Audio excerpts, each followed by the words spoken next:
you ever practice? Like, you just show up for tournaments? Like, what do you do? He's like, no, I just play on the weekend sometimes. Maybe I hit a few balls. That's pretty much it. I'm back. I'm here. I'm still here. I never left. I've always been here. Here's what we got today. So every once in a while, somebody calls me, new client, whatever. They want to invest money. You know, they tell me their whole life story. And then they say something along the lines of, yeah, but I don't want to do anything real risky. I don't want to take on a lot of risk. And I always got to sit there and go, hold on a second, yo. Like, what are you talking about? Because the way I see it, you're like in all cash or CDs or something usually. And I would define that as pretty risky, quite honestly, based on everything else you told me. But what do you mean by risk? And I always think about that guy, Alex Honnold. Remember him? He climbed up the rock, free climber dude. I remember seeing this interview with him. And now he's like a little bit, what's the right word? Autistic, maybe. So, you know, he just speaks direct, which I kind of like, actually, to be honest. And he goes, yeah, so like I'm up there. And he said something to the effect of basically, I mean, what I'm doing is dangerous. He's free climbing up El Capitan in, where is that, Wyoming or something? See how much I know. He's free climbing. He's got no gear on. If he falls, he's dead. And he was like, yeah, I mean, it's dangerous, but it's not really that risky. And I was like, oh, that makes sense. It makes sense to me because that's what this dude freaking does. You know what I mean? That's what he spent his entire life preparing to do, training to do, is climb up this big ass rock wall. And yeah, of course it's freaking dangerous, but it's not really that risky because to him, free climbing's like waking up in the morning. It's just automatic. It's not even a thought. You don't have to think about it. He's unconsciously competent at climbing up a rock wall with no gear on. It's no more risky than anything else that you or I might do automatically. Driving a car? I don't know. Eating red meat? Hello? What is risky? For most people, risky basically means, I don't know what this is, therefore it must be risky. I mean, maybe that's a fair analysis. Last year, 2023, we had our first round of, bank failures, runs on the bank in like 15 years. We had banks actually literally collapse. Like, your money is at this bank and this bank is gone. Where did my money go? And there is this period of time last year, it was like October, where Schwab is one of the big brokerage firms. We have a bunch of clients' monies at Schwab, okay? And the stock was down 40% for the year. Why? Because Schwab's bank was having some issues.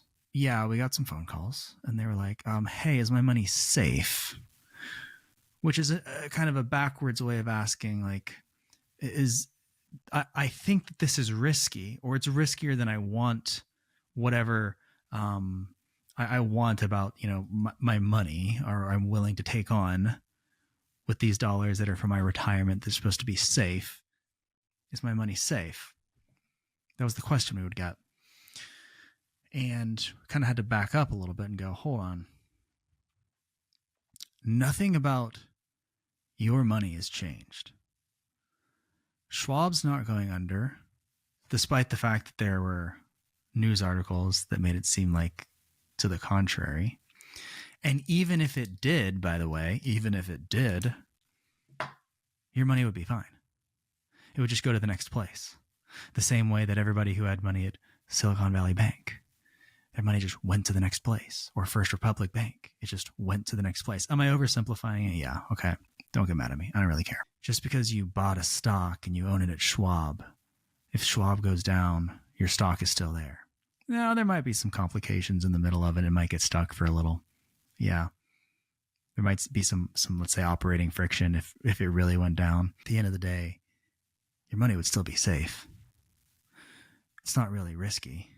It's just that you might not know all the order of operations that are happening behind the scenes to keep it in order. The only reason that Schwab made the news is because their bank ended up going upside down on some bonds that they owned. They didn't even lend the money out. They literally went and bought treasuries. Interest rates went up, treasury prices went down, mark-to-market accounting. they were upside down on some bonds. Okay. That's all that happened. Every single person who knows anything about the way that banking works knows that if you just hold your bonds to maturity, everything is fine. You just better hope that all the people don't take all their money out at the same time and you got to go redeem them. That's it. Hey, no big deal. Nothing happened. We were all fine. But even if it did happen, even if they did get a bank run, your money was going to be fine. It just moves on to the next agent. Okay. I think that thinking about like the world or things in terms of risk or perceived danger, I would say that this is what kind of exposes our preconceived biases just about stuff in general. Like there are so many things that we think about that we believe, but we don't actually think about. Like I just believe that I live in Texas, so I should own a car. Everybody else does. That was an automatic thought for me. I didn't have to think. Like I need to have a car because everybody else in Texas has a car. And we don't have public transportation, right? Everything's spread out. I can't just walk to the grocery store. Nope. I'm a Texan. When in reality, have you ever actually even given serious thought to the economics of Ubering everywhere? Literally. I can get a car in 2 seconds by just hitting a button on the app on my phone, right? And I can pay somebody $13 to drive me down the street. How many times do I need to do that a day?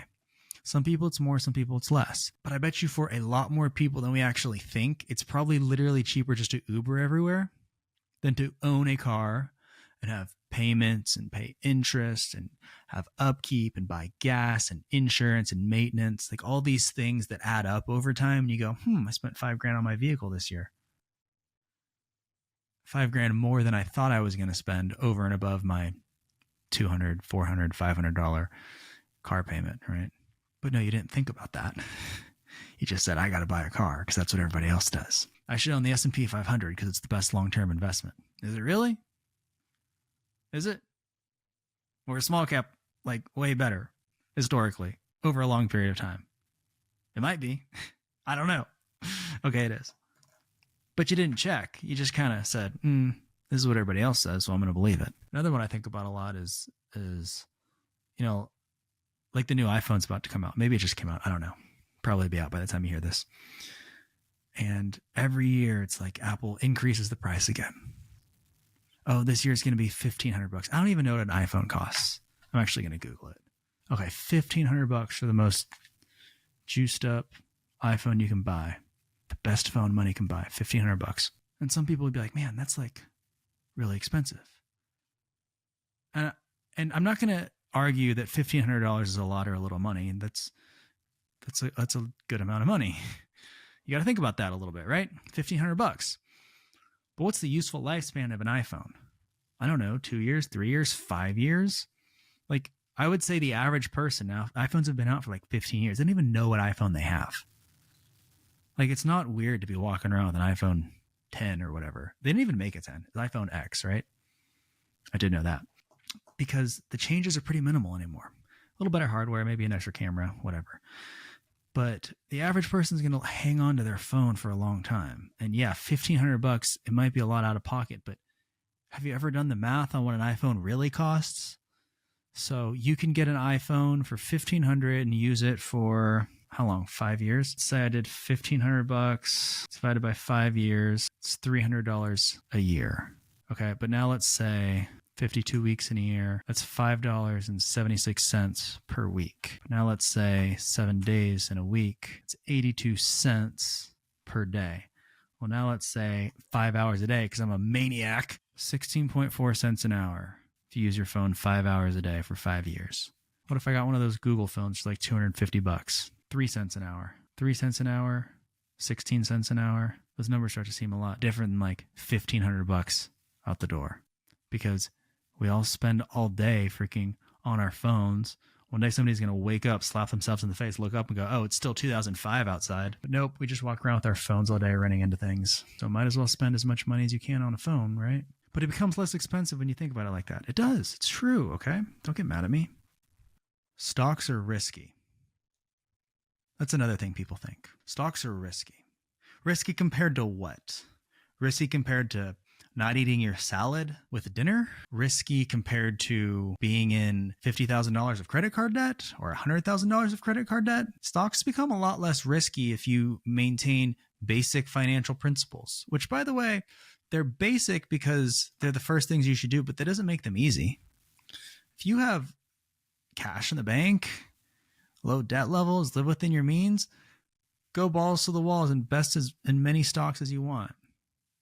They're a lot less risky if you can manage your household risk. But if your first line of defense in your own personal financial world is you get a paycheck and then everything goes into stocks, all of a sudden the stock market craps out and you bought something stupid and you have no more money, yeah, that's pretty risky. But you can change how much risk you're taking on, not by changing the stocks that you buy, but by literally just not being an idiot and putting all your money into stocks, okay?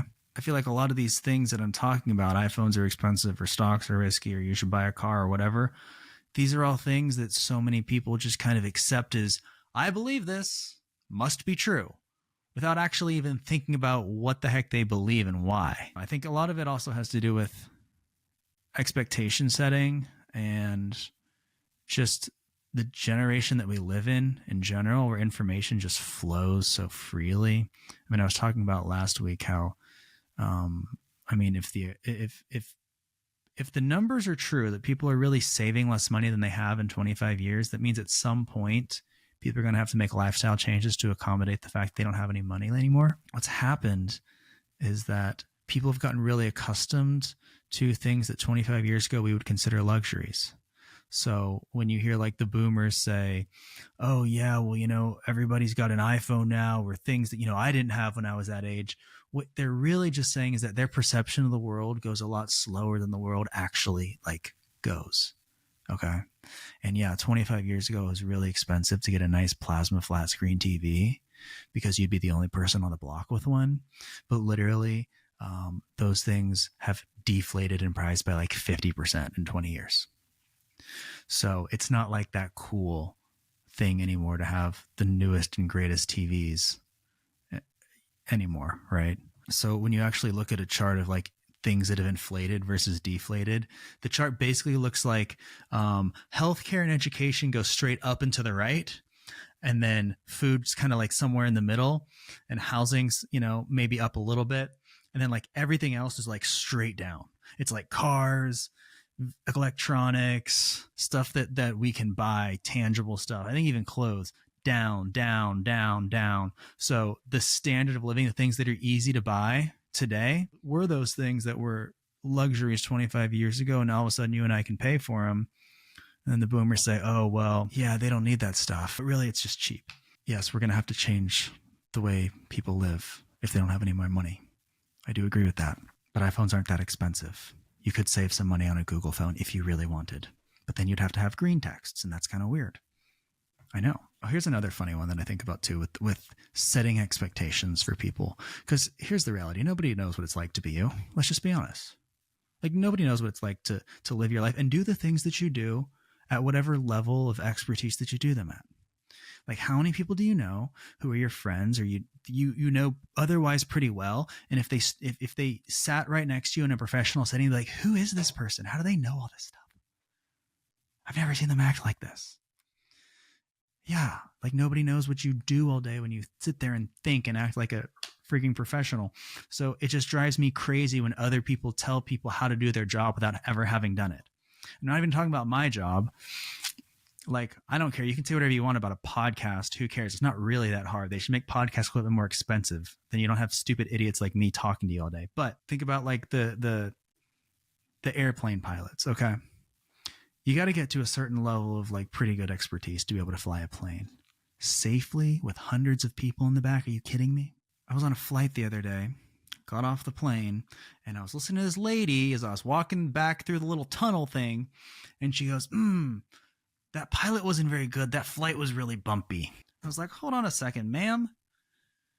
Like, have you ever flown a plane? Do you know what it's like? What if he avoided or she avoided way worse turbulence by going this way? Or what if they got us there 15 minutes faster because somebody had an emergency? There are just so many different things, yet we choose like the most vain metrics, or just the the least informative pieces of information to make our opinions about stuff. When is the last time that you've seen a presidential candidate campaigning on like text and data from their proposed laws, other than no tax on tips, which doesn't count anymore because they both said it. Oh, the border. Oh, the billionaires. What about them? What about them? No, all we do is vote on vibes. That's what we do anymore. That means we're a country run by vibes, which is kind of interesting.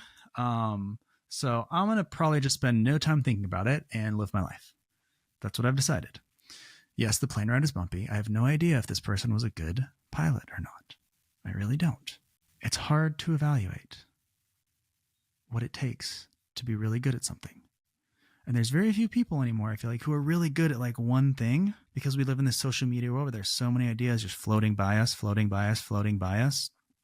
We want to try all these different things. And there's very few people who spend their time and energy getting good at one thing. However, there's a lot of value in doing a bunch of different things. There's this book called Range. Who wrote it? There are very few people who get very, very, very good and specialized at one industry that has, let's say, a really high bar to entry. And so those industries, like, I don't even feel like I can talk about, because like, what do I know about flying a plane? And it takes so much time and energy and devotion to get really good at like being a doctor or a lawyer. You have to spend so many hours in school, and there's so few people who do that really well. But for like everything else, generally speaking, I think that being a generalist actually makes a lot of sense. And you learn to solve problems differently than other people. And then slowly and surely choosing what you want to specialize in and getting better at that. In this book Range, now I'm remembering it, they used the two examples of Roger Federer and Tiger Woods, which I thought was really interesting because I used to play golf. Tiger Woods is like a pretty big deal, okay? Every kid growing up in golf, in my generation at least, was very much like, golf is the only thing you can do. You need to have this killer mentality. You shut off the rest of the world. For golf, it's specialized. Why did we do that? Because Tiger Woods is the greatest thing ever. He was so much better than everybody else. And we were just like, it worked for him, so it must work for everybody else. Roger Federer, he grew up playing all the different sports. You know, it was soccer and swimming and whatever else they did. He grew up in Sweden. And then eventually he decided to focus on tennis, but it was much later than most of his peers did. And you can see the way that that shaped the way that they were just as people, as competitors. We know that Tiger ended up going through his troubles later in life. And, you know, this book kind of speculates a little bit. Maybe some of that was due to the fact that all he did was this one thing, and he didn't become like maybe this is me speculating too, kind of a well-rounded person.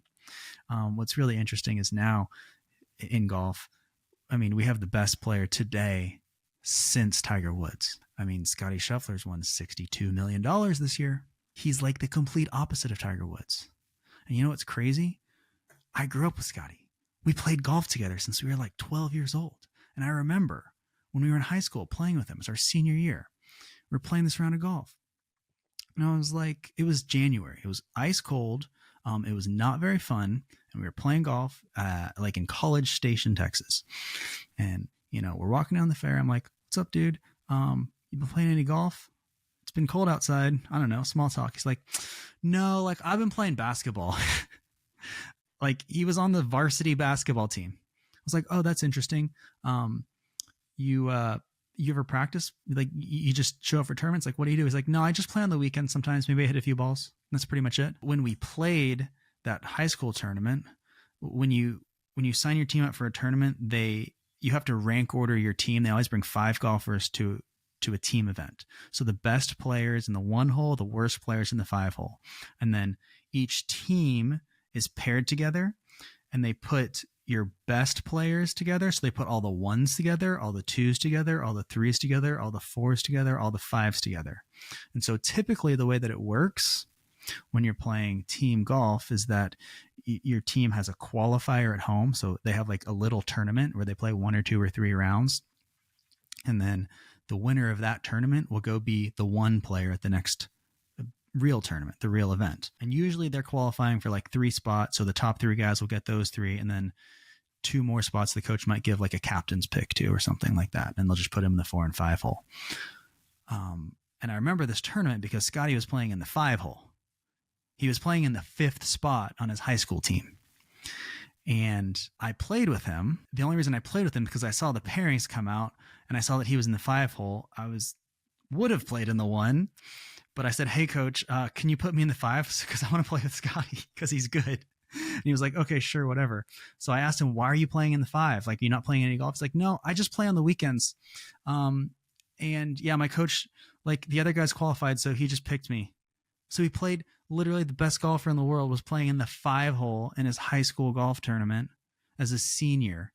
Yeah, he won the tournament, whatever.